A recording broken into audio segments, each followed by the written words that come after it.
سے یہ درخواست کروں گا کہ اپنا قبلہ درست کریں. اتنے بڑے بڑے علماء کرام جن کے پاس اربوں اور کھربوں ڈالر کے بجٹ, جن کے پاس لاکھوں کے لشکر, لیکن آج وہ کہاں گم ہیں؟ میں ان کی خیرت ایمانی کو جگانے کے لیے بیٹھا ہوں یہاں پر. میری داڑھی نہیں ہے, لوگ کہتے ہیں یہ بغیر داڑھی والا کون سا مولوی ہے جو یہاں بیٹھ کے باقاعدہ اس قسم کے کام کر رہا ہوتا ہے.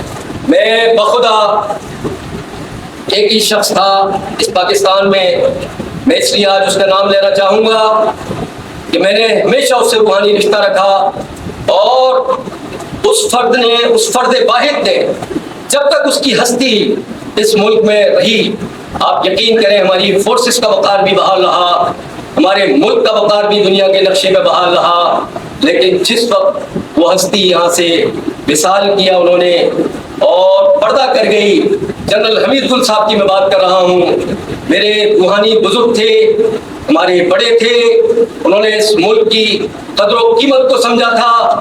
انہوں نے بخدا, میں آج یہ بتا رہا ہوں آپ کو, یہ 27 رمضان المبارک منانے کا یہ ان کا مشن تھا جس کو میں لے کے چل رہا ہوں آج بھی, اور انشاءاللہ اس کو میں لے کے چلتا رہوں گا آخری سانس تک.